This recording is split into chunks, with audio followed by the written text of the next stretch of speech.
The House of Windsor, a family synonymous with power, privilege, and tradition. But behind the gilded gates of Buckingham Palace lies a world of simmering rivalries, carefully guarded secrets, and ruthless ambition. Tonight, we delve into a scandal that threatened to shake the very foundations of the monarchy, a treacherous plot orchestrated from within the royal circle itself. The target? Prince William, the heir apparent, a man seemingly destined for greatness. The architect of the scheme? Tom Parker Bowles, the son of Queen Camilla, a figure often lurking in the shadows, nursing a simmering resentment. Imagine the scene: the royal charity gala, a glittering affair designed to showcase the monarchy's commitment to good causes. The air crackles with anticipation, the champagne flows freely, and the assembled guests, a who's who of British society, are dressed to the nines. Prince William, every inch the future king, moves through the crowd with effortless grace, his smile warm, his handshake firm. He's the picture of regal composure, a beacon of hope for the future of the monarchy. But appearances, as they often do in the royal world, can be deceiving. Unbeknownst to William, a storm is brewing, a carefully crafted plan designed to undermine his reputation and derail his ascent to the throne. And at the heart of this plot is Tom Parker Bowles, a man who, despite his proximity to the crown, has always seemed like an outsider. A food critic by trade, Tom prefers the world of Michelin-starred restaurants to the pomp and circumstance of royal life. But beneath his seemingly detached exterior lies a burning desire for recognition, a hunger for power that he believes has been unfairly denied to him. Tom's presence at the gala is, to put it mildly, unexpected. He rarely attends such events, preferring to remain in his own carefully curated world. But tonight, he's here with a purpose. He hovers on the periphery, observing William with a calculating gaze, his lips curled into a sardonic smirk. He's like a predator circling its prey, carefully assessing its weaknesses, waiting for the opportune moment to strike. And strike he does, with a carefully planted barb disguised as a witty observation. While chatting with a journalist, Tom makes a pointed remark about the blandness of the food, comparing it to certain people in the room. The insinuation is clear. He's talking about William. It's a subtle jab, but it's designed to wound, to plant a seed of doubt in the minds of those who witness it. William, ever the professional, doesn't react. He's been trained since birth to maintain his composure, to never let his emotions show. But beneath his calm exterior, he registers the attack. He understands that this is not just a casual insult, but a calculated move in a much larger game. King Charles, observing the scene from a discreet alcove, sees the tension between the two men. He knows Tom well enough to understand that his presence at the gala is no accident. He senses a hidden agenda, a plot brewing just beneath the surface. He watches, a silent observer, as the drama unfolds, his mind already racing, trying to anticipate Tom's next move. He knows that protecting William, his heir, is paramount, but he also knows that he must tread carefully. Any misstep could have disastrous consequences for the monarch. The game, as they say, is afoot, and the stakes are higher than ever. The question is, who will emerge victorious, and what will be the cost of victory? The very next morning, the headline screamed, "Royal Charity Fund? Just another dish to be devoured?" Tom's byline, bold and brash, sat beneath the accusatory title. He'd spun William's charitable endeavors into nothing more than elaborate vanity projects, bleeding taxpayer money with little genuine benefit. The article landed like a grenade. Social media exploded. The online forums lit up with accusations of hypocrisy, wasteful spending, and the indulgences of a privileged prince. William's carefully cultivated image began to crack. Criticism was one thing. William was used to it. But betrayal from someone within the family, someone who should have had his back, that cut deep. In his private study, Charles held the offending newspaper. He absorbed every venomous line. His face, a mask of composure, betrayed nothing but intense focus. He saw the entire sequence, from the subtle jabs at the gala to this full-blown assault. He knew this was just the opening salvo. He cataloged everything: the glances, the insinuations, the carefully crafted insults, storing them away for future use. His own countermove would rise from this meticulous record. Meanwhile, the palace was buzzing. Tom's explosive column had created a fissure in William's public image. It was subtle but dangerous.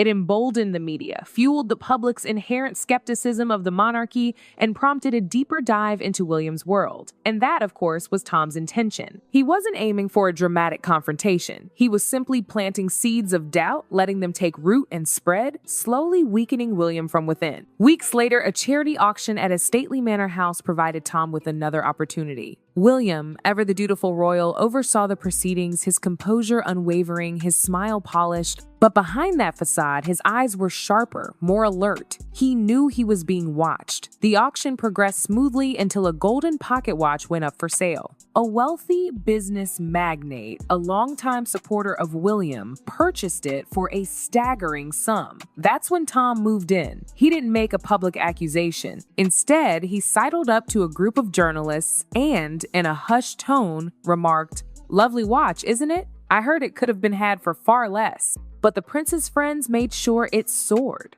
The implication was clear. William was rigging bids, using charity as a front for mutual back-scratching, turning goodwill into a covert system of favors. The tabloids pounced. William's charity windfall, helping his inner circle profit, benevolence or backdoor dealings, a prince's hidden agenda. The accusations came fast and furious, pushing William further into the spotlight. He reluctantly agreed to a press briefing. He hated the idea of defending his sincere work, but silence would only allow the slander to solidify. Charles, in his study, followed the unfolding chaos. He recognized Tom's hand in everything. He had the power to shut it down, to corner Tom with his own tactics, but he held back. He wanted to see how William would weather this storm of falsehoods. He needed the evidence against Tom to accumulate organically. Ambition, he knew, was a predator, and if left unchecked, it would eventually expose its own missteps, providing proof stronger than anything he could orchestrate. William faced the cameras, the lenses glinting like hungry eyes. The questions came rapid fire, accusations hurled with the force of stones. He didn't dissect each claim. He offered a calm smile, revealing the complete donor ledger, every contribution, every expenditure laid bare. Real charity survives only in daylight, he said, and its foundation is unwavering transparency. His response wasn't just damage control, it was inspiring. He projected steady courage, an honesty that needed no theatrics, a profound belief in the overwhelming power of truth. Tom watched the briefing on television, his expression a study in simmering frustration. By all logic, his plan should have worked, should have irreparably tarnished William. Yet William had countered with a deftness that left Tom seething. Irritation gnawed at him, but not defeat. Not yet. This was a mere setback, a brief detour. He still believed he held the upper hand, dismantling William's ascent piece by piece. He envisioned his next move, a far more intricate scheme, a grander strategy, one he was certain would finally topple the prince. The subtle strike at the charity auction had been nothing more than an overture. Tom's long-nurtured plan stretched far beyond veiled comments. It was a fully engineered campaign, a calculated media onslaught designed to break William completely. He secured a pact with a major tabloid, a voracious beast forever craving royal controversies. To them, he funneled distortions with absolute indifference, reshaping William's philanthropic work into hollow pageantry, radiant on the surface, meaningless underneath. A relentless stream of articles followed, each headline a sly, sharpened barb. Every publication served as a toxic projectile, asserting that William leveraged his status to polish his own image, that his acts of generosity were nothing more than strategic attempts to draw praise. Photographs of him smiling beside affluent donors sprawled across their pages, paired with captions that sneered between the lines, framing his compassion as camouflage for self-interest. The reputation William had built brick by brick over years began to tremble at its foundations. The public, long accustomed to royal scandal, started to hesitate. William noticed the transformation in every pair of eyes that met his. Warmth that once greeted him so readily had soured into cautious appraisal laced with mistrust. His composure never cracked. No flash of anger, no brittle retort, just a profound fatigue, a quiet ache beneath the surface. He couldn't fathom Tom's hostility, the relentless spite, the unbridled cruelty. Media attacks were familiar wounds. But this This was venom from within the family, a betrayal that throbbed far deeper. He bore his duties with the same unwavering smile, but in his gaze lingered a hushed sorrow, a weight that words could not carry. It felt as though he walked a stage no longer his own, trapped in a narrative scripted by someone lurking behind the curtains. At a lavish press event announcing a new charitable program, reporters descended on William with predatory hunger. Their questions veered away from the initiative entirely, drilling into Tom's accusations, feeding on the controversy. The air thickened with friction, as if the room itself could fracture under the strain. William answered each pointed query with thoughtful restraint, his voice steady, though the strain tugged at his eyes. He understood that arguing details would only amplify suspicion. Vindication lay not in rebuttal, but in actions that would eclipse every lie. Charles watched with unreadable calm. No ripple of anger or anxiety touched his expression. His demeanor remained perfectly measured, his attention fixed on Tom,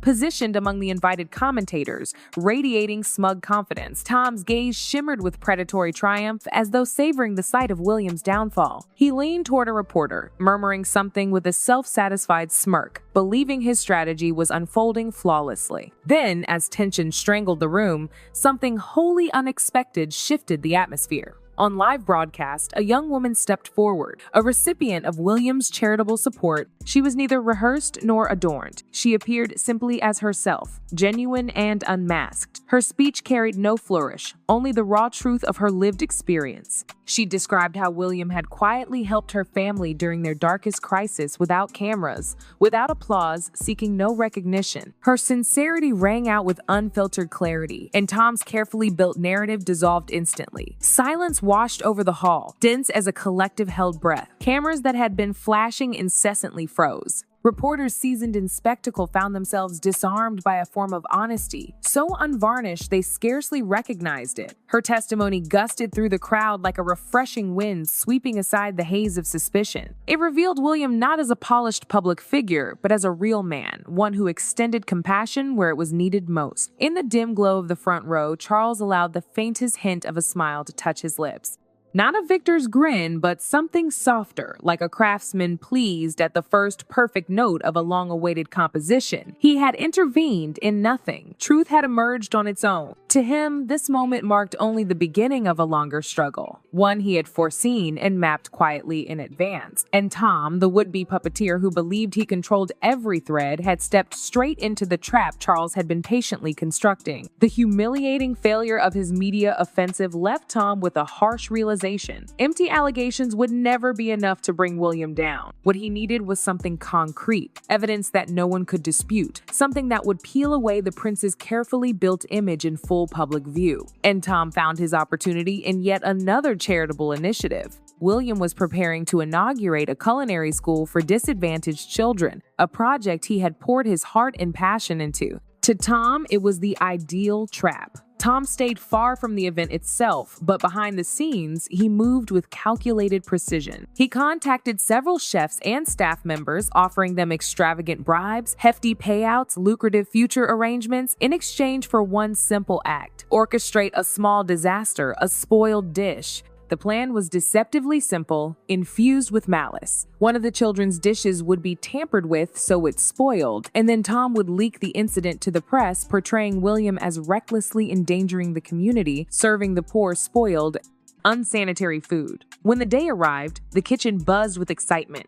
Children laughed. The inviting aromas of simmering meals filled the air, and William's eyes glimmered with delight as he chatted with the young students, creating a scene of genuine warmth. Suspicion never crossed his mind. He believed fully in the purity of the project, unaware of the venom seeping into it from beneath the surface. Then the sabotage struck. One child's soup released a harsh, sour odor. A few students coughed and sputtered. The minor mishap immediately drew the attention of reporters. Journalists Tom had planted beforehand. Their cameras fired like a storm, and their questions came sharp and accusatory. Does the prince endorse this swill? Is this how he treats the children he claims to help? Chaos rippled through the room. The children recoiled in fear. Teachers faltered in confusion, and the press surrounded William with pointed suspicion. He felt the pressure constrict, but he remained composed. With calm authority, he stepped forward to restore order. He offered no frantic explanations, no blame. Instead, he called for medical staff to examine the contaminated soup on the spot. Kneeling beside the frightened children, he spoke to them softly, his smile steady and soothing. "No worries, we'll make a new batch together," he said.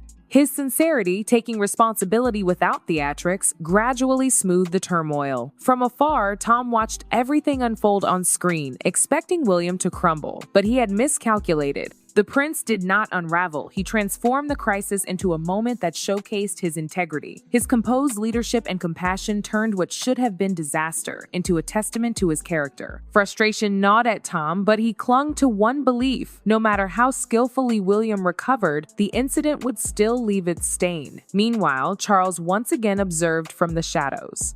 His aides had already informed him of the kitchen debacle. He was hardly surprised. He had nearly predicted Tom's move. Instead of acting rashly, he quietly ordered an independent investigation. If he intervened too swiftly, Tom would become suspicious, tighten his guard, perhaps even retreat. Better to let Tom savor his illusion of victory, to let William appear wounded. Then, when Tom's arrogance reached its peak and he believed himself triumphant, Charles would deliver the decisive blow.